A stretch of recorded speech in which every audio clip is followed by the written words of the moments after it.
What is up, traders? My name is Heath and this is Trade Talk. Thank you so much for stopping by. If you are new, welcome. If you are not, welcome back. As this video, we're going to be talking about another installment to the strategy series of how I find intra-trend levels to look for support and or resistance. All right, now I did do a support and resistance video already, but it was just a quick tutorial on how I basically find the outer edges of those support and resistance areas. In this video, we're going to look into how I find those areas inside of the trend. All right, inside of the trend. This is very important, as I understand most new traders are going to be completely confused by anything that I say. All I'm asking you is for you to go back and watch all the videos and catch all my live streams, and with time, eventually it will start to sink in and it will become second nature to you, and you will be finding these levels all by yourself. And that is the whole goal of this YouTube channel, is to get you to be able to find high probable areas of where support and or resistance may take place. This way, you can then make your own trading decisions on how you want to handle the markets once those levels come into play. So basically, I had somebody asking the other day about levels that has already taken place, like inside of basically the price movement in itself. So let me expand this 4-hour chart real quick so that way you can clearly see it. All right, so when I'm looking for levels, I'm looking for the current leg of price. All right, now how far in time do I go back when I'm looking for support and resistance levels? Well, that determines on what the chart is doing. If the chart is making new all-time highs, I just want to find the levels closest to near-term price. For instance, if this is going higher and this is all-time highs, just pretend this high ain't here is what I'm saying. If this is all-time highs, then I'm going to be looking for those areas in this price leg. Now, if it isn't all-time highs, as you can see, this is the all-time high. You can use the higher edge, like 8-hour daily price of that bullish candle. Basically, you would use the closing price as your resistance level. So until price trades back up into 61,280 and gets a closure above, this will remain your all-time high resistance level. All right, and on smaller time frames as well, you can see on an 8-hour that would be it matches perfectly with your daily resistance levels. So basically, that is your untested, fresh, all-time high resistance level. Now, just briefly, you can see that this right here was your last up closing bullish candles high close. All right, where it closed, you have not been able to close an 8-hour above that price, and price traded away from the level. Now that prices came back into the level, you can see how it reacts around this price again, treating it as resistance, not able to close an 8-hour candle above that level. So we have traded away from it. If we come back into that level, it is still going to be resistance until you get that closure above. All right, until you get the closure above. Once you get the closure above, this resistance level will be then put over here where your new closing above candle is. And the same goes for the downside. So this support level is only support until you get that closure below. Once you get that closure below, then that close below then becomes your support level. So into the how do we find these levels inside of the trend, which this would be the trend. This is the leg of trend that we're going to focus on. I'm going to show you how to do that right now.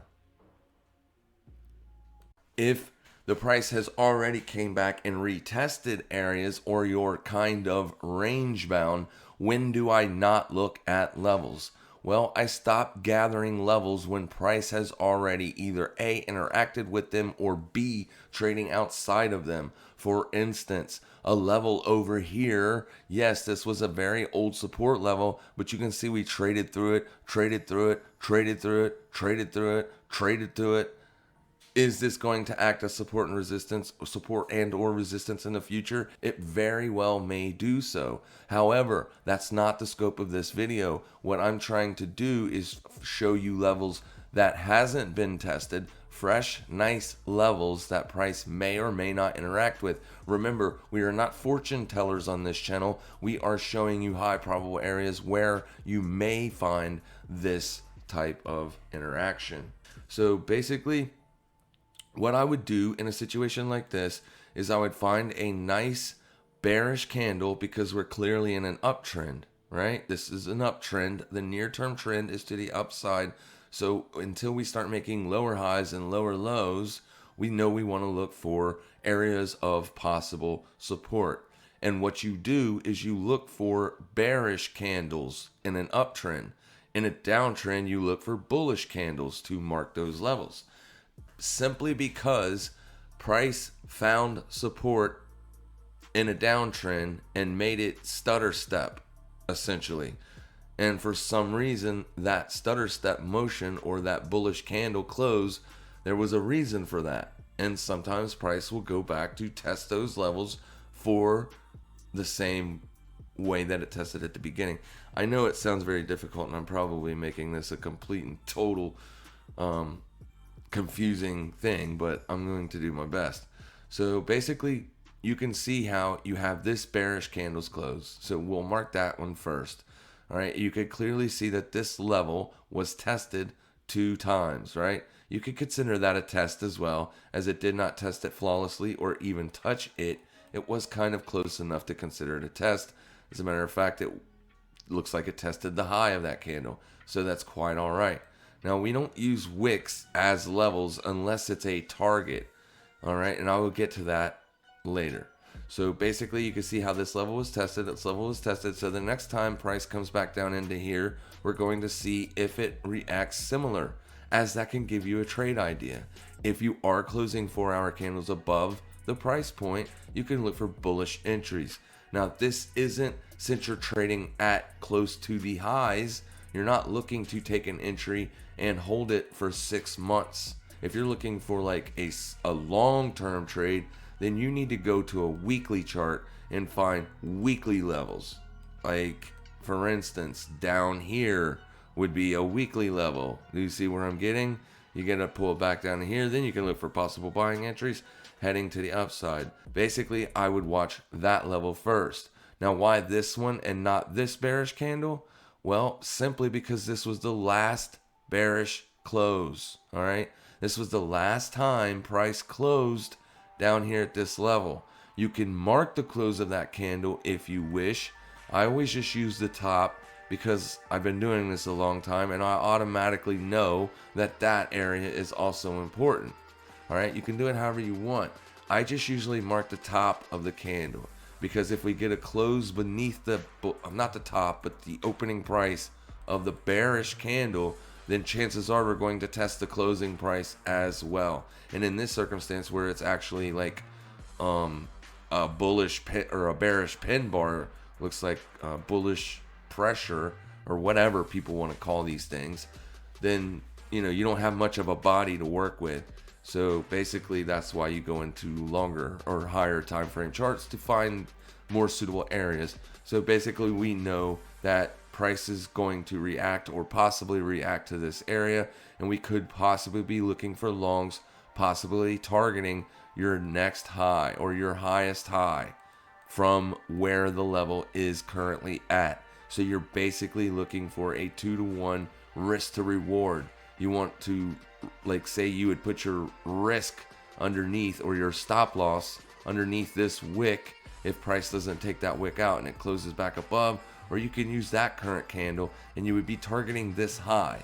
So that would give you a favorable risk to reward. One more time, you are looking for trades that give you a favorable risk to reward, and you're not planning some imaginary reward in your head up here because of some random thing you've seen on the internet that says that it's going to go up there.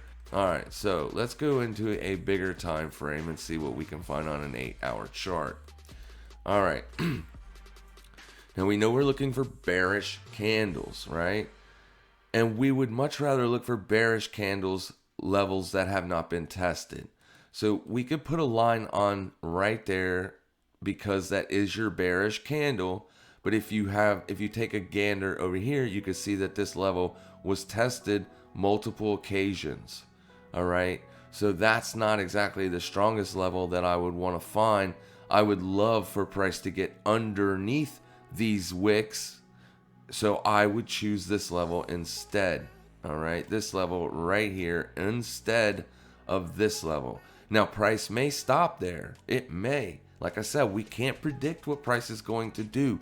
We can only use technical analysis to give us possible areas for trade placement. The reason I would like this level is because we take out all the stops below these candles here, might act as a nice area to look for support. If price comes into there and holds support, then we can look for bullish entries. So untested levels are better, but however, these levels can still react as support or resistance moving into the future. So basically what you would want to see is price trade down into this level, try to get below it, but fail. And even maybe on another session, try to get below it and fail. That would just reaffirm that the sellers were unsuccessful the first two attempts. That does not mean your trade will be successful. That just means the sellers were unsuccessful the first two attempts. The very time you enter this trade for it to move higher because it failed 2 times will probably be when the sellers finally do win that battle. And that's all part of trading. So get used to you losing. So basically those would be 2 areas that I would be watching. So let's go find something that's in a long downtrend. Let's get off of, oh my God, look at ETH, so beautiful. Let's go to Forex so we can find something that's had both up and down trends. Let's go look at the Aussie pair. All right, so basically you can see here, if I scrunch the chart up, you've got uptrends and downtrends and choppy action. This is why Forex is so difficult for most people to become successful. All right, so here we have an example of Aussie New Zealand dollar in a downtrend. So like the same goes for when you're in your uptrends, you're looking for intra trend candles to act as support or resistance. So in this uptrend here, basically you would be looking for these areas to come back in and be retested. So this is your last bullish close, and then you traded back above that level right here with this close. So any trade back into the level will be looked at as a buying opportunity, looking for trend to continue to the upside. Now, even when the trend reverses and comes back down, you can see how it clearly tests this level. This tests it again. But since this bullish candle wasn't such a big bounce, meaning this candle's range in price did not take out this bearish candle, this is a pretty good indication that this level is probably going to be tested from the underneath side, and we got that. You got your bearish close, and then you got a retest, testing what used to be support to see if that turned into resistance, and then the second test of that, these are obvious selling opportunities, all right? So then you look to sell, and you're only aiming for your next level of support and or resistance. I apologize about the background noise, as I did tell my girl that I was recording, and she took it upon herself to pressure wash her car. So don't hold it against her. I love her to death. So moving forward, you can see that this is going on. All right. And it's the same way for uptrends and downtrends. We're looking for bearish candles in uptrends to find these levels of possible resistance or support if ever tested again. All of them. And in downtrends, you're looking for bullish candles to act as those levels of support and or resistance in the longer term. So here's another spot where we came down. This is a downtrend, all right? You went up, but you did not go up high enough to test that level, which you did test. Oh, no, you didn't. You didn't even test that. So scratch that. Moving on. So basically when you broke below, this was going to be an area to watch for possible resistance if price ever trades back up into the area. You do get this right here, but you can clearly see that when price traded back up into that area, it did not treat it as resistance, meaning you did not get a wick through and a close back below. You got a strong bullish close above. All right, and then your very next candle, you tested that level to see if it wanted to hold as support, and it did, and that's your buying opportunity, and price continues higher. So here's another candle and an uptrend.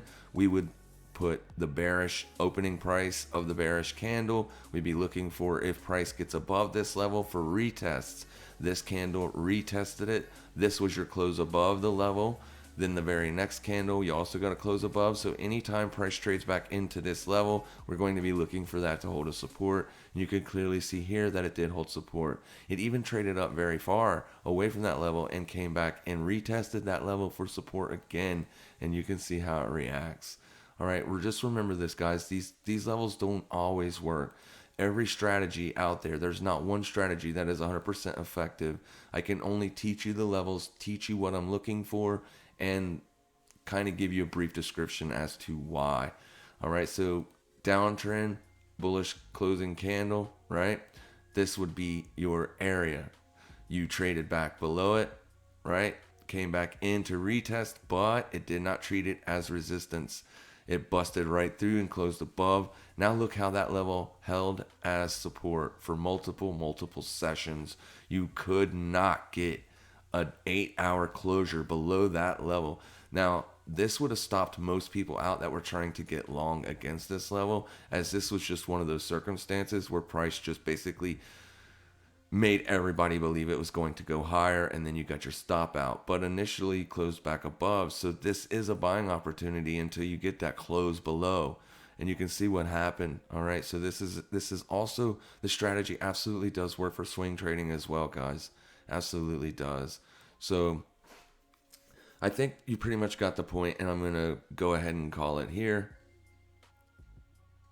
So I hope this video helps, guys.